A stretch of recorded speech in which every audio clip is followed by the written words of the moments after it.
में आ मिला तो घ और ट में आ मिला तो ट। अब यहाँ पर जो हमने लिखा है इसमें हल नहीं लगाया क्योंकि इस प में अ मिलकर ही प बना है। इस न में स्वर मिलकर यहाँ पे इस रूप में आया है, इसमें स्वर मिलकर ये इस रूप में आया है, ट में स्वर मिलकर ही हमने यहाँ ट लिखा है। जब हमने स्वर मिला दिया तब इसका हल जो है वो हट जाता है। हल हटने का मतलब है कि इसमें स्वर मिक्स हो चुका है। बच्चों, जैसा कि हमने पिछली क्लास में पढ़ा था कि स्वर और व्यंजन क्या है। स्वर वॉवेल्स जिन्हें कहते हैं और व्यंजन जिन्हें हम कॉन्सोनेंट्स कहते हैं। और व्यंजनों का प्रयोग हम स्वरों की सहायता से कैसे कर सकते हैं, इस बात पर हमने विचार किया था और इस पर हमने विस्तार से बात भी की थी कि व्यंजन क्या है और स्वर क्या है और दोनों के मेल से शब्द कैसे बनते हैं। स्वर और व्यंजन जोड़कर हम शब्द कैसे बनाएं, आज के वीडियो में हम ये समझेंगे, विस्तार से समझेंगे। और अगर आपने अभी तक सब्सक्राइब नहीं किया तो जल्दी से सब्सक्राइब कर दो, क्योंकि आपको इस तरह की भाषा से संबंधित बारीकियां मैं बताती रहती हूँ। और कितना समझ आया, अगर कोई छोटा सा भी डाउट है तो कमेंट करके जरूर पूछें। आज हम लेकर आए हैं इन दोनों से मिलकर शब्द कैसे बनता है। तो दो अक्षर वाले शब्दों को हम देखेंगे। पहले अ ब अब, ब स बस, स ब सब, व न वन और न ल नल। इनको हम कैसे पढ़ेंगे? अगर आप इंग्लिश में पढ़ रहे हैं तो इसको हम इस तरह से पढ़ेंगे, अ ब अब, ब स बस, स ब सब, व न वन, न ल नल। इस तरह से हम इसको पढ़ सकते हैं। इसका उच्चारण इस तरह से कर सकते हैं इसकी सहायता से। अब आगे देखिए, तीन अक्षर वाले शब्दों को हम कैसे पढ़ेंगे। नहर नहर, शहर शहर, सहर सहर, पहर पहर, ठहर ठहर। इसको भी हम इंग्लिश में कैसे पढ़े, अगर इसको पढ़ना हो तो हम न N A H A R नहर, शहर, श एस एच से श बनता है, श ह र यानी S H H A are शहर, सहर, S A H A are सहर, पहर, P A H A are पहर, ठहर, टी एच से ठ बनता है तो ठहर, इस तरह से ठहर बनता है। इसको देखकर समझकर आप इसका प्रोनाउंस कर सकते हैं, इसको बोल सकते हैं, इसका उच्चारण कर सकते हैं। नहर नहर, शहर शहर, सहर सहर, पहर पहर, ठहर ठहर। अब आते हैं चार अक्षर वाले शब्दों पर। चार अक्षर वाले प न घट, पनघट, कटहल कटहल, नट खट नटखट और शरबत शरबत। अब इनको हम देखेंगे कि अगर हम इंग्लिश के अक्षरों के माध्यम से इसे समझे तो कैसे समझेंगे। पनघट, P A N G H A T, पनघट, जी एच से घ बनता है इसलिए पनघट।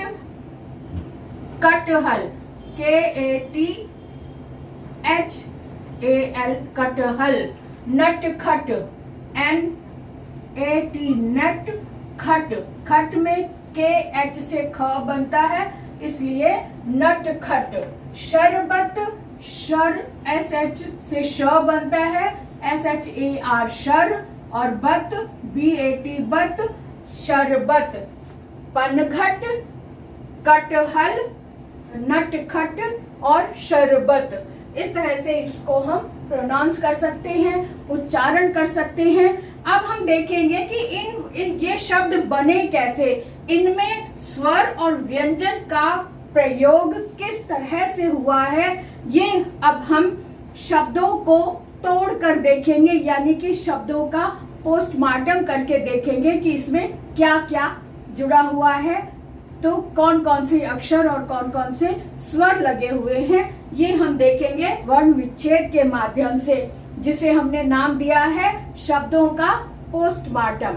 कहते हैं वर्ण विच्छेद यानी कि शब्दों का पोस्टमार्टम करके देखें कि स्वर और व्यंजनों का तालमेल कैसे बनता है, यानी कि शब्द कैसे बनते हैं। अब यहाँ 2 अक्षर वाले शब्दों को पहले हम देख लेते हैं। अ ब अब लिखा हुआ है। अब इसको अगर हम तोड़े तो इस तरह से बनेगा अ प्लस ब, क्योंकि अ खुद ही स्वर है इसलिए ये अकेला ही अपने आप में कंप्लीट है। ब और अ, पिछली क्लास में मैंने बताया था कि व्यंजन स्वरों की सहायता से ही बनते हैं, यानी व्यंजन अपने आप में कंप्लीट नहीं है। व्यंजन का कोई भी अक्षर जब हम मुख से बाहर निकालते हैं तो उसकी आवाज में स्वर मिलकर ही दूसरे तक पहुंचता है। हमारी आवाज जो है दूसरे तक तभी पहुंच पाती है जब किसी व्यंजन में स्वर मिला हुआ हो।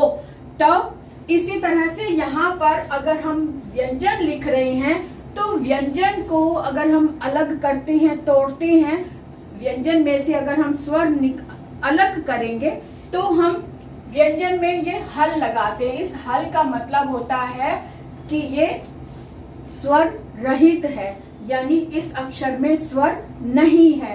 तो हमने इसको विच्छेद किया तो ब अलग हो गया और स्वर अलग हो गया, क्योंकि इसमें ब अ की साउंड आ रही है। अ ब अ की साउंड आ रही है, इसका मतलब इसमें अ स्वर मिला हुआ है। तो हमने इस तरह से इसको विच्छेद किया, अ प्लस ब प्लस अ। तो ब में अ मिला हुआ है इसलिए तो ये शब्द बना। अ अपने आप में पूरा ही है तो ये, और ब में अ मिल गया तो अ ब अब हो गया। अब यहाँ पर ब अ स अ, क्योंकि दोनों ही व्यंजन है, ब भी और स भी, तो इसका मतलब दोनों ही अक्षरों में स्वर मिला हुआ है। ब अ की साउंड आ रही है ब, तो इसलिए ब अ, ये कंप्लीट हो गया ब अ। और स में भी अ की साउंड आ रही है इसलिए स अ। तो एक ब बना इसका और इसका स बना और शब्द बन गया बस, बस ये वाला। अब आगे देखो स ब सब, ये भी दोनों व्यंजन हैं और दोनों में स्वर की आवाज आ रही है, अ की आवाज आ रही है। स पहले हमने बोला स तो अ की आवाज आ रही है, तो ब में भी अ की साउंड आ रही है, इसलिए हमने इसको अलग किया तो हमें पता चला स और अ, इसमें स्वर मिला हुआ है अ, और ब में भी स्वर मिला हुआ है अ का। इसको हमने इस तरह से किया, स अ स बना, ब अ ब बना, यानी दोनों मिलकर बन गए ये सब ना। इसी तरह से आगे देखते हैं व न वन और नल और नल। व अ, क्योंकि व और अ, व और न दोनों ही व्यंजन है और दोनों में ही अ की साउंड आ रही है। व न दोनों में अ स्वर मिला हुआ है, इसलिए व और अ और न और अ, ये दोनों मिलकर शब्द बना व और न, बन गया वन। अब ये न ल नल, तो न में भी अ मिला हुआ है इसलिए न, और ल में भी अ की साउंड है, अ स्वर मिला हुआ है इसलिए न और ल, तो न ल नल ये बन गया। व न वन ये बन गया है ना। अ ब अब ये बन गया। ब स बस तो बस बन गया। स ब सब तो सब बन गया। और वन और नल, तो ये जो 2 अक्षर वाले शब्द हैं इनका हमने वर्ण विच्छेद करके देखा कि इसमें कौन कौन से स्वर हैं, क्योंकि इसमें कोई मात्रा नहीं लगी हुई है। मात्रा नहीं लगने का मतलब ये नहीं है कि इसमें कोई स्वर नहीं है। स्वर इसमें अ की आवाज आ रही है इसलिए इसमें पता चल रहा है कि इसमें कोई मात्रा नहीं लगी है, फिर भी इसमें अ स्वर मिला हुआ है। तो इसलिए हमने इस तरह से जान लिया कि इसमें स्वर कौन सा मिला हुआ है, सभी में अ स्वर मिला हुआ है, इसलिए बोलते समय अ की साउंड आ रही है। अब आगे 2 अक्षर वाले शब्दों को भी देख लेते हैं। कि 2 अक्षर वाले शब्दों को अलग विच्छेद करके देखें कि इसमें कौन सा स्वर मिला हुआ है।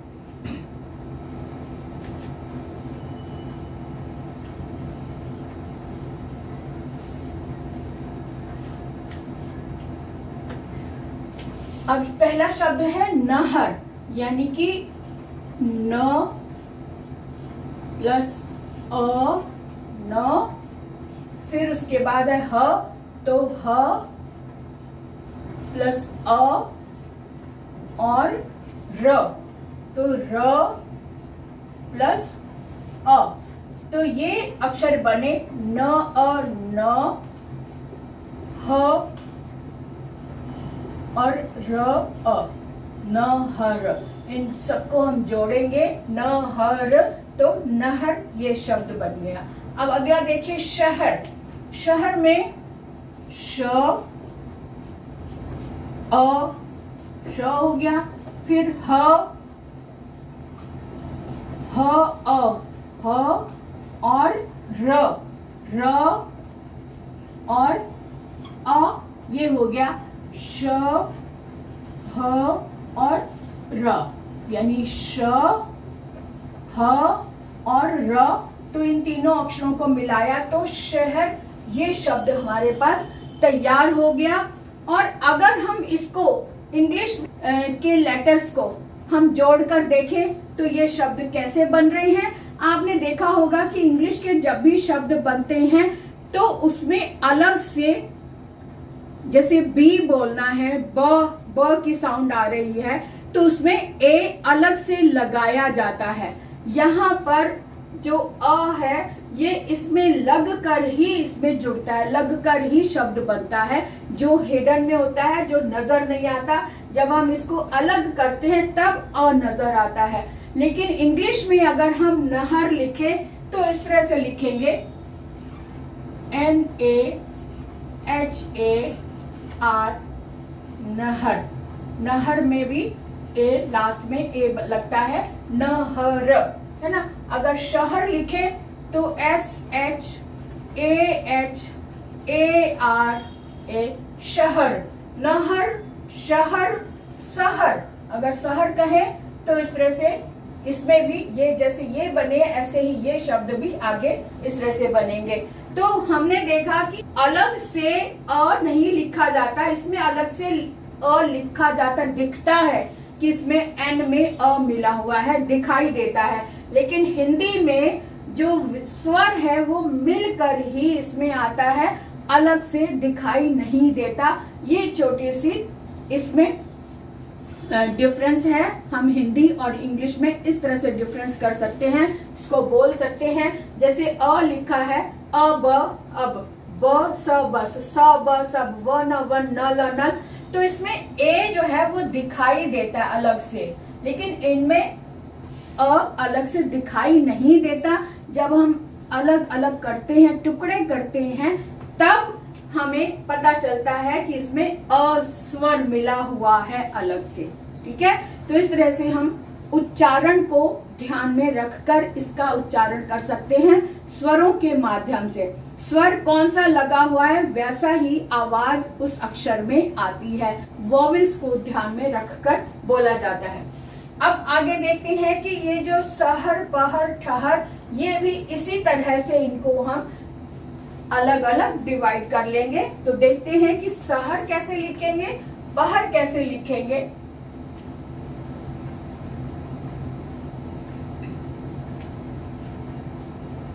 सहर, स अ प्लस ह अ, र और अ, इस तरह से ये बना। तो इसको अगर हम अक्षर जोड़े तो स में अ है तो स बन गया, ह बन गया और र, है ना। तो इन सबको हमने जोड़ दिया सहर, तो शब्द बन गया हमारे पास सहर। शहर, शहर, नहर, पहर, ठहर, अब पहर को भी देख ले, पहर में प में अ है, अ की साउंड आ रही है, तो प ह अ, ह अ र और अ। अब इसको भी जोड़ के देखें, स्वरों को साथ में लेकर हमने प और अ मिलाकर शब्द अक्षर बन गया प। ह में अ मिला तो अक्षर बन गया ह। र में अ मिला तो अक्षर बन गया र। अब जब इसमें स्वर मिला तब ये पूर्ण व्यंजन हुआ। इसके बगैर जब अ अलग था तो इसको, इस प को हम मुंह पर ही ये अंदर रह जाता है। जब तक इसमें हम अ मिलाएंगे तभी स्वर जो है वो, आवाज जो है वो आप तक पहुंचती है। जब इसमें स्वर मिलेगा तो प ये इसमें से हल लगा, इसका मतलब इसमें स्वर नहीं है, तो इसको हम बोलेंगे प। अ मिलाया तब प की साउंड बाहर आई। बस यही ध्यान रखना है कि अगर आवाज बाहर आ रही है तो कौन सा स्वर मिला हुआ है या कौन सा वोवेल मिला हुआ है। तो प में अ मिला है इसलिए प, ह में अ मिला है इसलिए ह, र में अ मिला है इसलिए र, और शब्द तैयार हुआ पहर। ये शब्द तैयार हुआ। आगे देख लेते हैं ठहर। ठहर कैसे बना ये भी देख लें।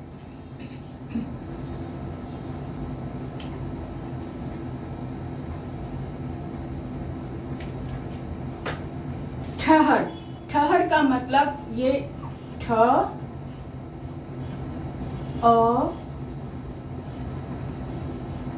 ह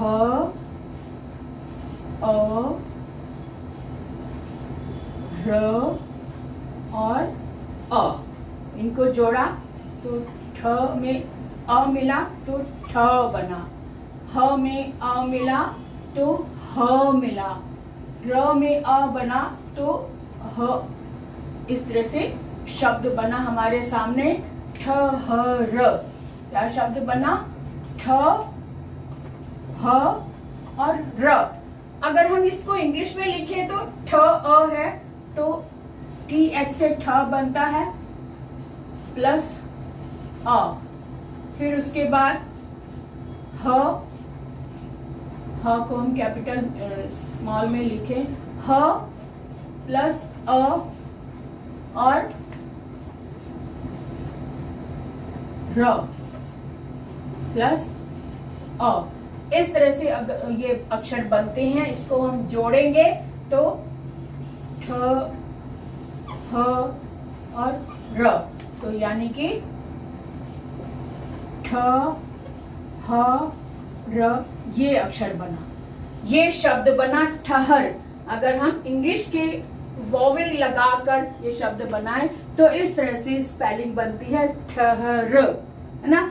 इसीलिए इंग्लिश के शब्दों में जब हम अशोक लिखते हैं तो उसको लोग अशोका पढ़ते हैं, क्योंकि क के लास्ट में ए दिखाई दे रहा है। लेकिन हिंदी में जब हम क लिखते हैं तो क उसी में मिक्स होता है, तो उसको हम अशोक क ही बोलते हैं, अशोक का नहीं बोलते। लेकिन इंग्लिश में ए अलग से दिखाई देता है, इसलिए प्रोनाउंस करने वाले इसको अशोक का बोल देते हैं। तो ये चीजें मैं बताना चाहती हूँ कि इसको इंग्लिश वाले अगर सीखें तो इस तरह से सीखेंगे और हिंदी को इस तरह से सीखेंगे। हिंदी में स्वर मिक्स होकर ही व्यंजन बनता है, बिना स्वर के व्यंजन की साउंड आप तक नहीं पहुंचती।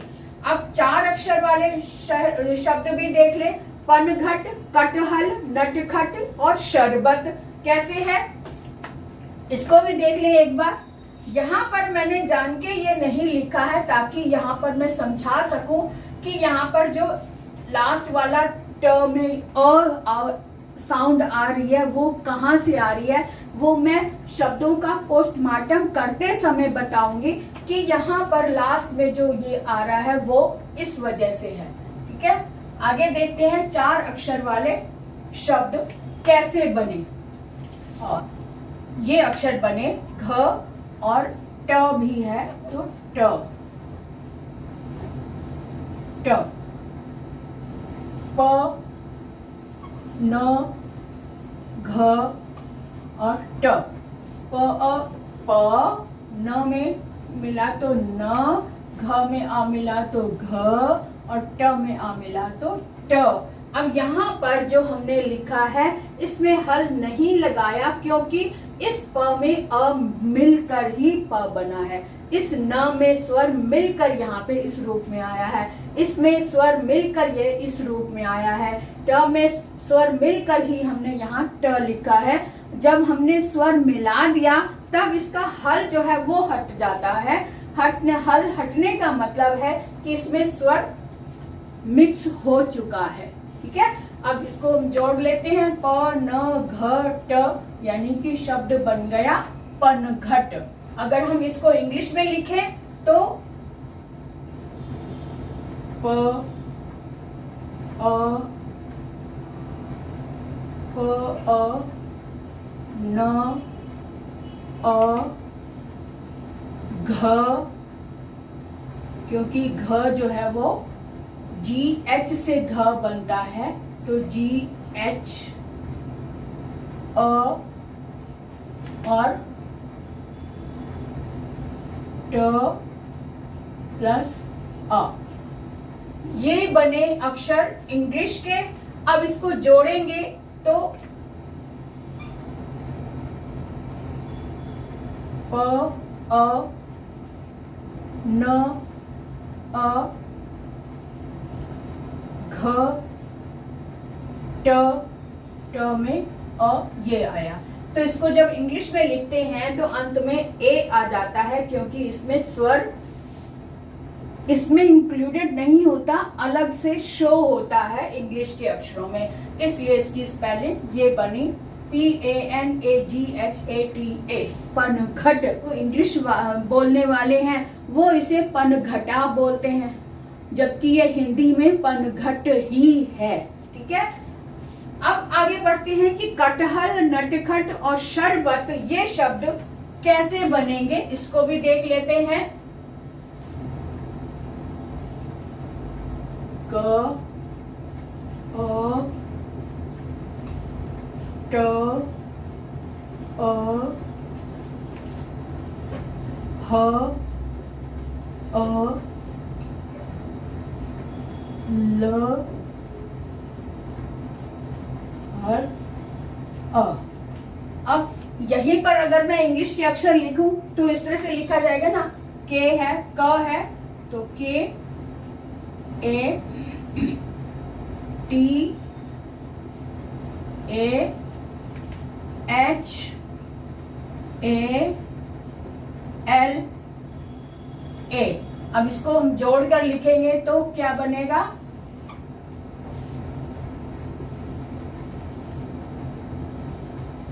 कटहल, ये अक्षर बनता है। में कटहल ये शब्द बनता है। अब इसमें स्वर अलग से नहीं दिखते हैं, इसमें स्वर मिक्स होकर आए हैं और इसमें स्वर अलग से दिख रहे हैं, क्योंकि इंग्लिश के अल्फाबेट्स में स्वर जो है यानी वॉवेल्स जो है वो अलग से लिखे जाते हैं, हिंदी में अलग से नहीं लिखे जाते, इसमें पहले से मिक्स होकर ही शो किए जाते हैं। ये थोड़ा सा डिफरेंस है हिंदी और इंग्लिश में। तो आगे देखते हैं शरबत, नटखट और शरबत भी आप इसी तरह से लिख कर आप बता सकते हैं। अब मैं आपको दो शब्द मैं आपको दे रही हूँ, आपका ये होमवर्क है। आप मुझे नटखट और शरबत दो शब्दों को वर्ण विच्छेद करके बताइए कि इंग्लिश में कैसे होगा और हिंदी में कैसे होगा। दोनों तरीके से आप मुझे इसका वर्ण विच्छेद या शब्दों का पोस्टमार्टम करके बताएंगे कि नटखट और शरबत को कैसे लिखेंगे। तो आपको ये क्लास कितनी अच्छी लगी, कितनी समझ आई, मेन है कि समझ कितनी आई वो मुझे जरूर बताएं। और अगर समझ आई, अगर आपको लगता है कि हाँ कोई भी इंग्लिश भाषी या दूसरी भाषा वाला भी हिंदी सीख सकता है तो इसे अधिक से अधिक शेयर करें ताकि बाकी लोग भी इसका फायदा उठाएं। तो अगले वीडियो तक के लिए हम विदा लेते हैं। तब तक के लिए बाय बाय।